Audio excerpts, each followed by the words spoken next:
الحمد لأهله والصلاة لأهلها قال عز وجل في كتابه المحكم اعوذ بالله من الشيطان الرجيم بسم الله الرحمن الرحيم ومن أحسن قولا ممن دعا إلى الله وعمل صالحا وقال إنني من المسلمين صدق الله مولانا العظیم۔ خواتین و حضرات، آج جس عظیم شخصیت کا ذکر خیر ہونے جا رہا ہے، انہیں دنیا حضرت خواجہ خواجگان شیخ معین الدین چشتی اجمیری سنجری رحمۃ اللہ علیہ کے نام سے جانتے ہیں۔ بر اعظم، بر صغیر اور ہند و پاک میں وہ امام طریق ہیں، امام شریعت ہیں، رہبر ہیں، اور تصوف کے جو چاروں عظیم سلسلے ہیں، سلسلہ قادریہ، سلسلہ نقشبندیہ، سلسلہ سہروردیہ اور سلسلہ چشتیہ، تو پورے بر عظیم ہند و پاک میں سلسلہ چشتیہ کے بانی ہیں، اور انہی سے فیض پورے علاقے میں عام ہوا ہے۔ مورخین کے مطابق حضرت کی ولادت سن 534 یا 37 ہجری ہے، اور وفات 6 رجب المرجب 633 ہجری۔ عمر مبارک آپ کی 100 سال سے متجاوز ہے، ایک روایت کے مطابق 107 سال آپ کی عمر ہے، اور آپ نے پوری عمر اسلام کی تبلیغ اور اشاعت میں صرف کر دی۔ آپ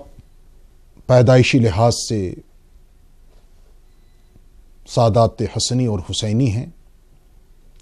اور 11ویں پشت پر آپ کا سلسلہ نسب جناب امام الانبیاء سرور کائنات حضرت محمد مصطفیٰ صلی اللہ علیہ وسلم کے ساتھ جا کے مل جاتا ہے۔ آپ کے والد گرامی حضرت شیخ غیاث الدین چشتی سنجری رحمۃ اللہ علیہ سنجر کے رہنے والے، 3 بھائی ہیں آپ۔ 14 سال کی عمر میں مورخین لکھتے ہیں کہ والد کا سایہ سر سے اٹھا، آپ یتیم ہو گئے۔ وراثت میں آپ کو باغ ملا اور ایک پنچکی ملی،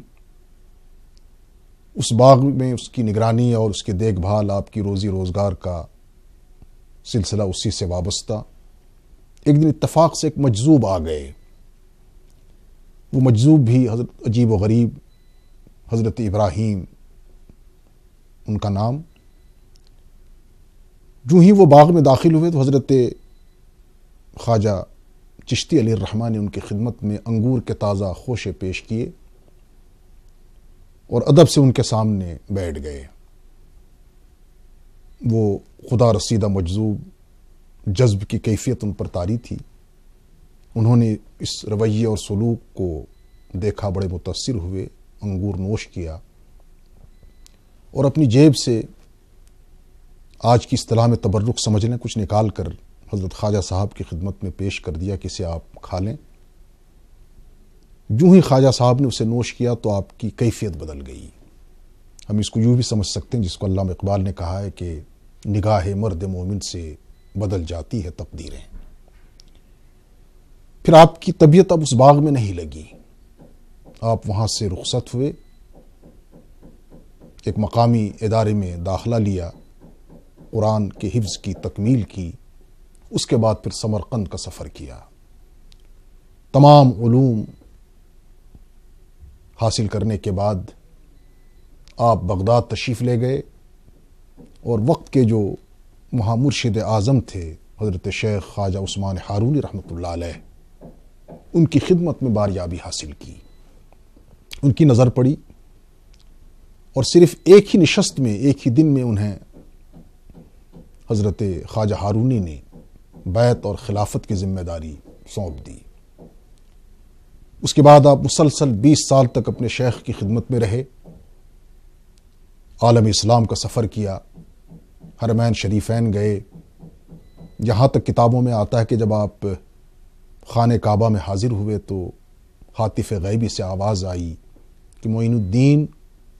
تم ہمارے محبوب ہو، ہم نے تمہیں اپنی بارگاہ میں قبول کر لیا ہے۔ حج کی سعادت کے بعد جب مدینۃ النبی صلی اللہ علیہ وسلم حاضری کی سعادت ملی اور روضہ انور پر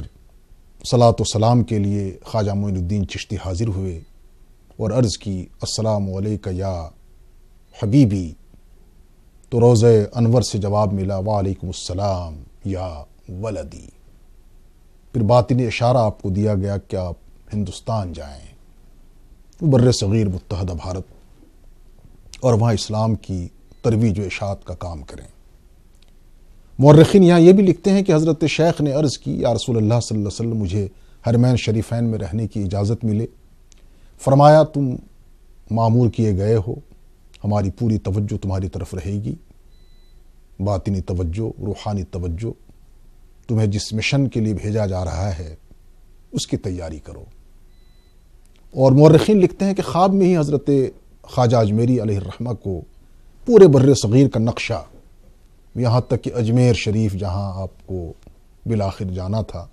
اور جہاں سے ایک انقلاب،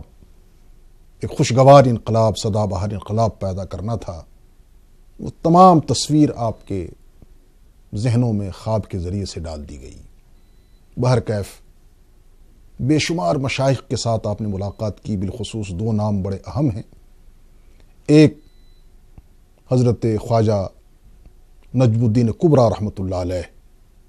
اور دوسرے سرتاج اولیاء امام الاولیاء حضرت پیران پیر شیخ عبد القادر جیلانی رحمۃ اللہ علیہ سے ملاقات۔ یہاں یہ بھی کئی مورخین نے واضح کیا ہے کہ حضرت خواجہ معین الدین چشتی اور حضرت شیخ محی الدین عبد القادر جیلانی رحمۃ اللہ علیہ مامازاد بھائی بھی ہیں، گویا کہ قریبی رشتہ بھی ہے۔ اللہ تعالیٰ کی مشیت، رسول اکرم صلی اللہ علیہ وسلم کی باطنی ہدایت، آپ نے پھر بر اعظم ہند و پاک کا سفر شروع کیا، سندھ پہنچے، لاہور پہنچے، برسوں وہاں قیام کیا۔ بعض تاریخ نگار لکھتے ہیں اور سیرت نگاروں کا خیال ہے کہ 5 سال آپ نے وہاں قیام کیا، مقابی زبان سیکھی تاکہ اس علاقے میں دین کی دعوت دینے میں کوئی رکاوٹ اور ہچکچاہٹ نہ پیش آئے، اور پھر اس سے یہ بھی آپ نے پیغام دیا کہ زبان کے تعلق سے کہیں کوئی تعصب نہ ہو، جہاں جس زبان کی ضرورت پڑے اسے سیکھے انسان، تاکہ اسلام جیسے آفاقی دین کو پھیلانے میں، اس کے اشاعت میں کردار ادا کیا جا سکے۔ حضرت خواجہ اجمیری ظاہر ہے جب لاہور پہنچے ہیں تو بر صغیر کے بہت بڑے ایک روحانی پیشوا حضرت علی حجویری رحمۃ اللہ علیہ داتا گنج بخش، آپ کے مزار پر آپ نے 40 دن تک چلہ فرمایا، مسلسل استغراق کی کیفیت رہتی تھی، وہاں آپ مجاہدے کرتے تھے اور یکسوئی کے ساتھ اللہ سے لو لگانا، رسول اکرم صلی اللہ علیہ وسلم کی سنت کی پیروی جو آپ کی زندگی کا شعار تھا وہ معمول رہا۔ اور حضرت خواجہ حجویری علیہ الرحمہ، حضرت داتا گنج بخش علیہ الرحمہ، جن کی کتاب مشہور ہے تصوف کی، اور اس کتاب کے بارے یہاں تک کہا گیا ہے کہ اس کا کوئی پیر نہ ہو، وہ اس کتاب کو مطالعہ کرے تو وہ پیر کا کام دے گی، یعنی شیخ وقت کا، نفس کی اصلاح ہوگی، تربیت ہوگی اور انسان باطنی لحاظ سے پاک و صاف ہوگا۔ یہاں میں ضمناً عرض کروں کہ تصوف جس کے بارے مختلف باتیں کہی جاتی ہیں، یہ عین اسلام ہے، اور مشہور حدیث صحیحین کی احادیث کی تمام کتابوں میں جسے حدیث جبریل کہتے ہیں، بہت زبردست حدیث ہے، اسے ام الحدیث کہا جاتا ہے۔ اس میں حضرت جبریل علیہ الصلاۃ والسلام سائل کی حیثیت سے بارگاہ نبی صلی اللہ علیہ وسلم میں آتے ہیں اور آقا علیہ السلام سے دین اسلام کے بارے سوال و جواب کر کے مطمئن ہوتے ہیں۔ اس میں ایک سوال انہوں نے یہ بھی پوچھا ہے کہ ومل احسان، یا رسول اللہ صلی اللہ علیہ وسلم احسان کیا ہے؟ تو احسان دراصل تصوف ہے، شریعت سے ہٹ کر طریقت نہیں ہے، تصوف نہیں ہے، اور تصوف کی کڑی بعض مورخین اور علماء یہ بھی فرماتے ہیں کہ یہ اصحاب صفہ سے ان کی کڑیاں ملتی ہیں، جو خدا رسیدہ ہو، اللہ کا خوف ہو، خشیت ہو، دین کا درد ہو، داعیانہ مزاج ہو، وہی صوفی ہوتا ہے، درویش ہوتا ہے، صوفی ہوتا ہے۔ بہرکیف حضرت خواجہ اجمیری وہاں چلے میں رہے، اور ایک وقت آیا کہ حضرت داتا گنج بخش صاحب کی قبر کشادہ ہوئی، کھل گئی، اور وہی کشف المحجوب جو حضرت کی ایک عظیم الشان اور ایک اس طرح کی انمول تصنیف ہے جو تصوف اور سلوک کے تمام مسائل کا احاطہ کرتی ہے، وہ کتاب آپ نے وہاں سے حاصل کی، پھر اس کے بعد اس کی اشاعت ہوئی ہے، پھر وہاں سے آپ ہندوستان تشریف لائے، دلی قیام کیا۔ یہاں یہ بھی میں عرض کرتا چلوں کہ پورے راستے میں جہاں جہاں آپ تشریف لے گئے تو آپ کی ایک ایک نظر سے، ایک نگاہ سے لوگوں کی اصلاح ہوتی تھی، وہ مسلمان ہو جاتے تھے، کلمہ پڑھتے تھے، چونکہ آپ کا جو مزاج تھا وہ داعیانہ مزاج ہے، اور آپ انسانیت کے سب سے بڑے ایک بہی خواہ ہیں، اپنے وقت کے سب سے بڑے لوگوں کے ہمدرد ہیں۔ تو جہاں آپ تشریف رکھتے تھے جماعت آ جاتی تھی لوگوں کی، اور آپ سے متاثر ہو کر وہ اسلام اور ایمان کی دولت سے مالا مال ہوتی تھی۔ اور آپ حیران ہوں گے کہ جب آپ اجمیر تشریف لائے، وہاں سے جو آپ کے کرامات کا اظہار ہوا ہے، رانا ساگر، وہ پورا دریا، وہ تالاب، اس کا پانی خشک ہو جانا، تمام پانی آپ کے کوزے میں آ جانا، اسی طرح سے جہاں آپ نے قیام کیا وہاں سے دشمنوں نے بڑی کوشش کی، مخالفین نے بڑی کوشش کی آپ کو ہٹایا جائے، لیکن ہٹایا نہیں جا سکا۔ تو وقت کے وہاں جو حاکم تھے وہ بھی کلمہ پڑھنے پر مجبور ہوا، ایک دیو ہے، اس نے اسلام قبول کیا۔ تو بے شمار کرامات کا اظہار ہوا۔ معجزہ کرامت یہ اللہ کی مشیت سے ہوتے ہیں، اور دونوں حق ہیں۔ پیغمبر کی ذات سے جو غیر معمولی واقعہ پیش آئے اس کو معجزہ کہتے ہیں، اور ولی وقت کے ہاتھ سے جو غیر معمولی واقعہ یا بات پیش آئے اس کو کرامت کہا جاتا ہے۔ ان کا ظہور نبیوں اور اولیاء کرام کے ذریعے یہ اسلامی عقیدے کی بات ہے، اور تمام مسلمانوں کا اس پر اتفاق ہے کہ نبیوں کا معجزہ اور اولیاء کرام کی کرامت یہ دونوں حق ہیں، برحق ہیں، اور یہ مشاہد ہیں۔ تو بہرکیف حضرت سے کرامات کا ظہور ہوتا رہا، اور بنیادی لحاظ سے آپ کی جو سب سے بڑی کرامت ہے وہ دین حنیف پر آپ کا قیام، ایک ہاتھ توحید کے آپ علمبردار ہیں، اور دوسری طرف متبع سنت۔ چنانچہ کتابوں میں لکھا ہے کہ ایک دفعہ وضو فرما رہے تھے، اور وضو کرتے ہوئے وضو کا خلال کرنا آپ بھول گئے، حالانکہ وضو کا خلال کرنا یہ محض مستحب ہے، رسول اکرم صلی اللہ علیہ وسلم کی وہ سنت نہیں ہے کہ جس کی وجہ سے وضو میں کوئی کمی خامی رہ جائے، لیکن بہرحال ایک مستحب عمل۔ یہ خلال کرنا بھول گئے،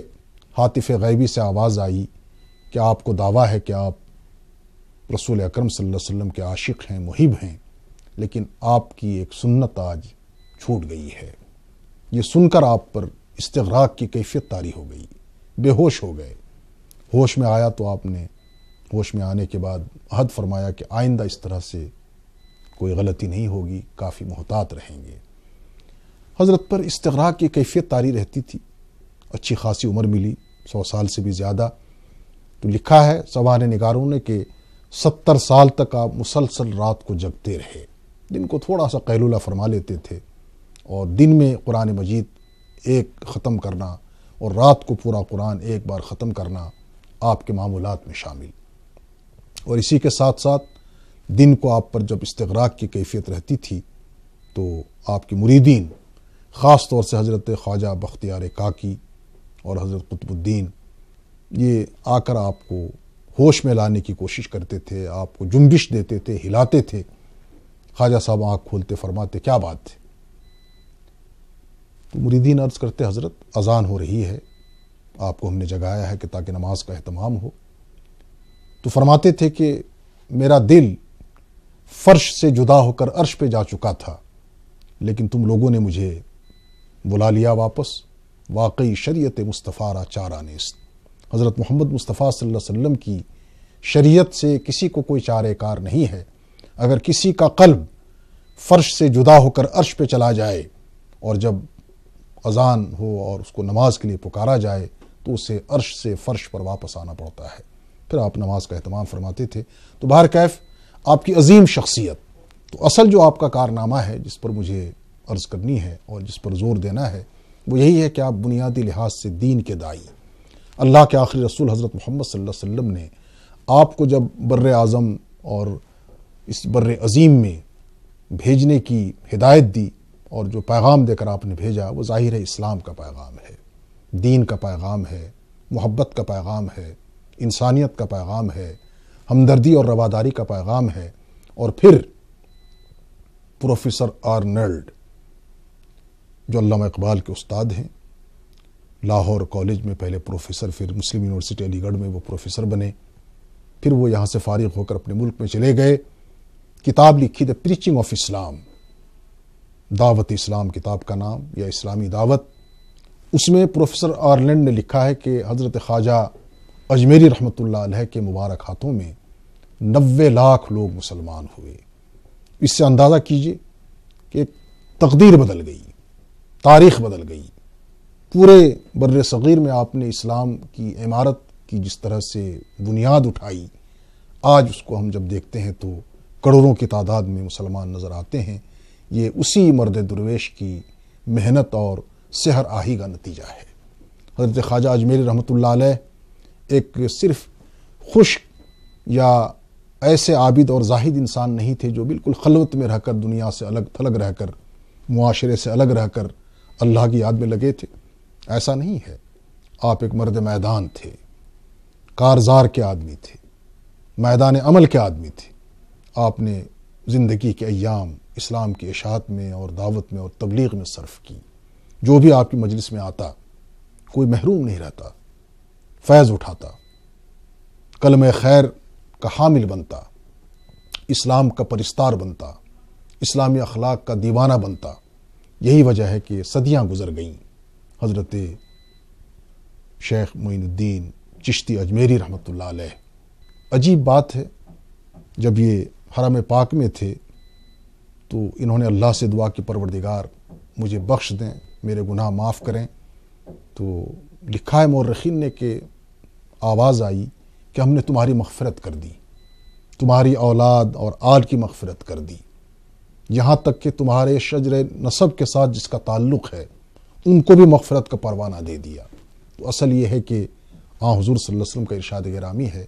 کہ کل میدان محشر میں ہر شخص کا حشر اسی کے ساتھ ہوگا جس کے ساتھ دنیا میں اس کو محبت تھی۔ یہی وجہ ہے